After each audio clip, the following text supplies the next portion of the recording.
Hi guys, this is Dan with another short video on a vintage Pachinko machine. Today we're featuring a 1973 Sankyo Model B style machine. This one had not a full restoration, but an almost full restoration. These do have their playfields on a Formica rather than paper. Playfield was in good shape, so after talking to the owner, we decided just to leave the playfield the way it is.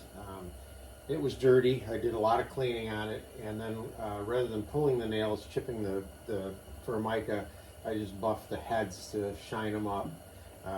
Did pull everything else off, got it all clean, resilvered the pay pockets and things like that. This was in kind of rough shape here.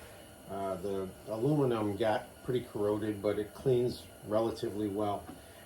I believe at some point this machine tipped and this broke. This corner right here was just broken right off, and unfortunately the piece that covers the ashtray front was missing, and it had been painted silver and just didn't look good, so I just buffed the daylights out of it and got rid of all the old silver paint and the cigarette ash, and just kind of brought it back up to the nice shiny aluminum. There should also be another sticker similar to this down here, glued on. Who knows where that ended up?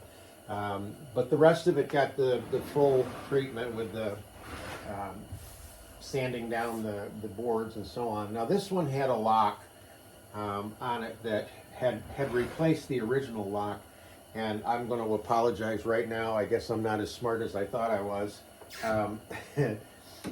The only way I can get this thing to work is to bring the key up like this so that it interfaces with the hole that somebody cut in here. But when you do it this way and it interfaces, as soon as I let go it drops, so it doesn't, but the door stays shut anyway. So again, I apologize. It's not a hard thing to flip that thing around, but I just couldn't figure it out. So on the back, all that got torn off. This one, the original wiring up in here was a plug, and in the parlor they would have just attached another plug to it. That got cut off, and then I made my own little circuit board here to bring the power in and the power from the 12 volt supply. And I also made a video of this, so if anybody has one of these kinds of machines and is wondering what can I do to get the power to work with this, just take a look at the video that I made. It shows how to identify which wires light up which bulbs, and then how to make this little circuit board. So when you get ready to play the machine, you're going to plug your 12 volt power supply in.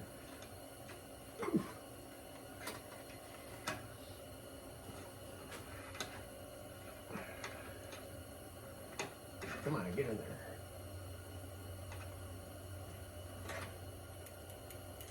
And the ball out light will be on. It's kind of hard to see from here, but this is the ball out light. It's controlled by this micro switch.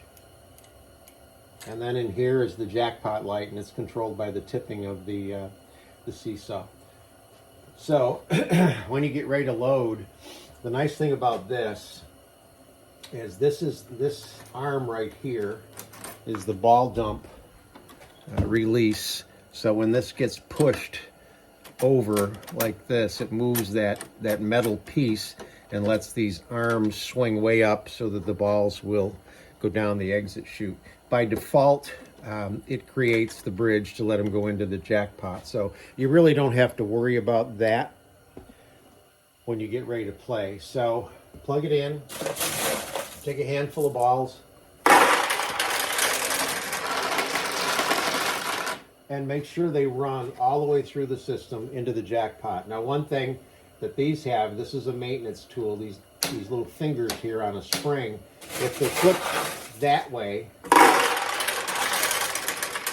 and you drop balls in and you notice that they only go this far, you know that this thing got pushed down. It needs to be swung out of the way so the balls can continue.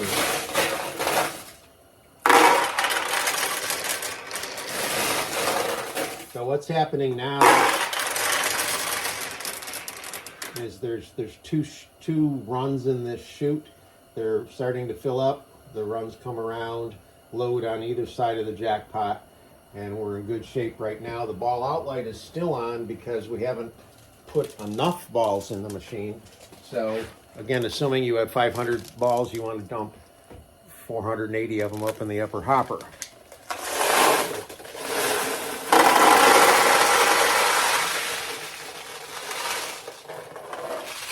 Make sure that's good and full. Now this pushes down, turns the ball outlight off, and the entire system is loaded, ready to go. The other thing that you check before you play is to make sure that the seesaw is in this position rather than being in this position. Now, if you look in here, your seesaw is clear plastic, and it's got two pachinko balls trapped inside. That's what it's supposed to have, but it should be tipped like this, not like this. So if it is down, there's a little push button that I've marked in red, and you just push up on it, and it will take that seesaw and lift it up. So the way that a pachinko works is this unit here, this big clear piece, or yellow piece, catches all the balls that come in as a win. They run down a ramp, they go into the seesaw, right into this end of the seesaw. The weight of the ball tips the seesaw, lets it come out and drops down this vertical chute right here. This is the tip of the jackpot arm right here. The weight of the ball pushes the jackpot arm down, and when it goes down, it'll release the balls that it's holding as a prize. This is the paper clip. The paper clip will hold the ball in this position momentarily. Once the 14 balls go out, the bottom closes, the top opens, lets 14 more balls in, and then the paper clip will lift out of the way, let the winning ball come out, and then the whole system is reset. Everything resets automatically, so you don't have to worry about it. However, if you're playing and you don't get a win, you need to stop and not continue to play, because more than likely what's happened is either the seesaw didn't tip all the way, didn't let the ball out, or the ball got down here and for whatever reason got stuck. So you just usually, if you just wiggle a paper clip, or you can just gently tap on the jackpot arm, that'll just release everything and the whole system will reset. So now you've got just a few balls here, and you're going to need something similar to this that will span between here where the losing balls come out and over here where the winning balls, not the winning balls, the ball that you shot to get a win will come out here. So you just need something that will catch them. In the parlors, they would have dropped out into a collection trough. All right, so we're ready to go. And this one is sitting pretty good. I want to take these and put them in the upper feed tray. I mentioned this one's sitting pretty good. What I meant by that is that it's sitting just tipped back a little, just a tiny little bit. When you get it to where you're going to actually have it located, and you realize that it's not tipped back, again, not much, just tipped back a little, then you can get these things. These are just little felt pads with a sticky back, and you just put one under each foot. So it just leans the machine back just a little. You just want the balls to roll against the background rather than the front of the plexiglass. It just plays a lot better if you have it like that. So now you've got some balls in here. You want to get used to going all the way down to launch a ball, and then just let it roll off your thumb, and it will shoot the ball.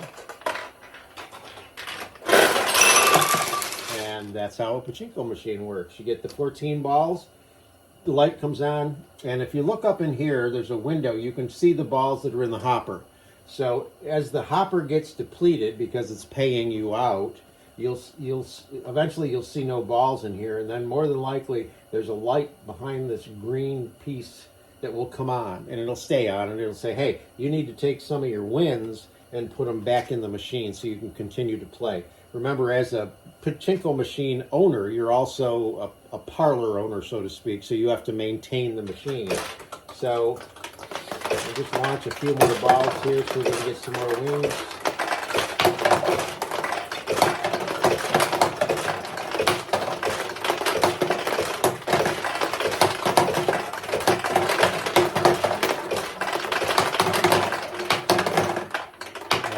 I guess I had beginner's luck the first time.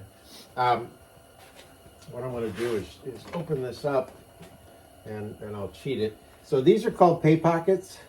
This is the only tulip on the machine, and then this is the center attraction, and then you get the little mini attractions. When the, I don't know if this will fly out or not, but when a ball goes in here, there we go, it goes all the way down, goes through the center attraction into this one, and then goes in as a win. It will always also open this tulip. So now the tulip is open, it's a bigger target.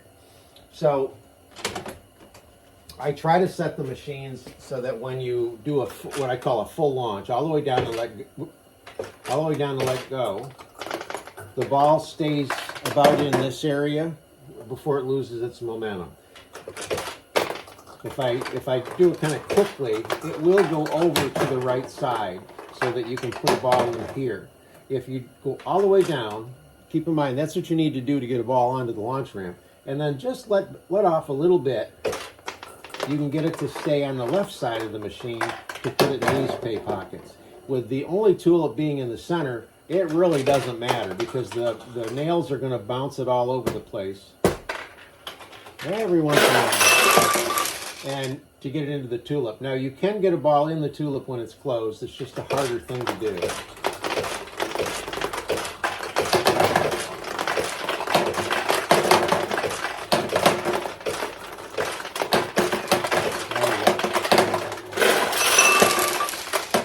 So we got another win out of the pay pocket.